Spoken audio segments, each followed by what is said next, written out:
Zomato eternal का stock आज जैसे ही बाजार खुला वैसे ही एकदम से लपका गया स्टॉक। वैसे कल से ही हम देख रहे हैं कि बहुत ही अच्छी बाइंग इटर्नल के स्टॉक में होती चली जा रही है, और कारण है नतीजों के बाद बाजार इतना संतुष्ट हो जाएगा ये किसी को नहीं पता था, और इतनी जबरदस्त तेजी देखने को मिलेगी। कल के सत्र में ये चढ़ा था लगभग 5.5% क्लोजिंग आधार पर, और आज 12% से ज्यादा चढ़ चुका है। ऑल टाइम हाई लेवल्स पे जोमेटो का शेयर जो है वो कामकाज कर रहा है। अब मैनेजमेंट की कमेंट्री पोस्ट रिजल्ट्स बहुत स्ट्रांग आ गई, लेकिन उसके बाद जो ब्रोकिंग हाउसेस कमेंट्री है उसने हैरान कर दिया। जेफरीज ने अपग्रेड किया, बाय की रेटिंग दी और शेयर का लक्ष्य दे दिया उन्होंने 400 रुपए, 400। अब था ये स्टॉक कल के सत्र में, अगर आप देखते तो 400 तो दूर दूर तक कहीं नजर नहीं आ रहा था। कल के सत्र की क्लोजिंग थी 271, सीधा 400 का टारगेट। जेफरीज ने इतना खुश हो गए वो रिजल्ट देख के कि उन्होंने 400 का टारगेट दिया। फिर मैक्वेरी ने उल्टा अंडर परफॉर्म की रेटिंग दिया और टारगेट दे रहे हैं 150। किस पे विश्वास करें किस पे नहीं समझ में नहीं आ रहा। इटर्नल 12.5% ऊपर है, स्विगी का स्टॉक 4% ऊपर है। ये हुआ कि अभी तक तो कैलकुलेशन ही नहीं बैठ रही। मैक्वेरी बोल रहा है 150 जाएगा, जेफरीज बोल रहा है 400 जाएगा। बाजार ने जेफरीज की सुन ली। देखिए सर, टेक्निकल सेटअप तो बिल्कुल अच्छा लग रहा है। आप वीकली मंथली टाइम फ्रेम पे अगर एक बार चार्ट देखोगे तो आपको दिखेगा कि ऑल टाइम हाई इसका जो था 304 रुपए के आसपास ही था।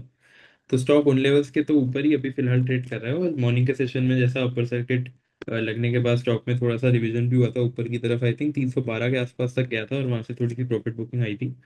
तो इमीडिएट ट्रेंड की बात करें तो अभी तो अनचार्टेड टेरिटरी में ही लग रहा है। और मेरे को ऐसा लगता है कि एक बहुत इंपॉर्टेंट सपोर्ट मेरे को नीचे मैं देख पा रहा हूँ वो अब 298 रुपए के आसपास दिख रहा है।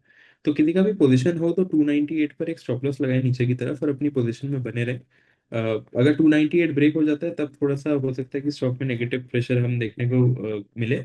लेकिन अगर आज की क्लोजिंग 304 के ऊपर होती है तो हो सकता है कि स्टॉक ऊपर की तरफ 350 तक बढ़े। तो मेरे को लगता है कि जो 400 रुपए का टारगेट है उस पर थोड़ा सा ज्यादा जोर देना चाहिए।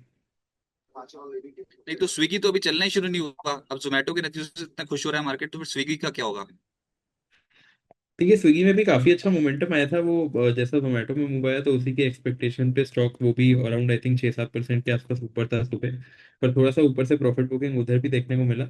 तो मेरे को लगता है कि अगर स्विगी में भी किसी का पोजीशन है तो उनको बने रहने का ही सलाह होगा। अभी जैसे जोमेटो का इम्पैक्ट हुआ है आफ्टर रिजल्ट्स, मेरे को लगता है कि स्विगी भी 425 रुपए के आसपास का जो रेजिस्टेंस है वो एक बार ऊपर की तरफ ब्रेक करेगा। और हो सकता है ऊपर की तरफ 500 रुपए तक स्टॉक जाए। तो किसी का पोजीशन है तो बने रहने का ही सलाह होगा। नीचे की तरफ मैं एक स्टॉप लॉस एडवाइस करूंगा 375 रुपए के आसपास। सर आपने क्लाइंट्स को एडवाइस तो नहीं दी जोमेटो और स्विगी में आज और कल के बीच? जी नहीं सर।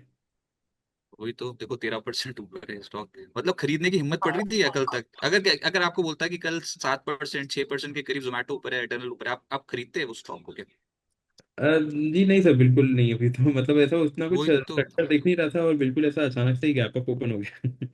यही तो गेम हो गई ना आज। बहुत तगड़ी गेम हो गई है। इटर्नल का स्टॉक एकदम से आज के सत्र में लाइमलाइट में आया और बहुत ही तगड़ी खरीदारी। और देखो जिनके पास भी उनको बहुत बहुत मुबारक। जो छूट गया वो छूट गया। अब इन स्तरों पर तो जो लेवल्स दिए गए हैं उसी के आधार पर आपको काम करना पड़ेगा। स्टॉक रिकॉर्ड हाइस पे है।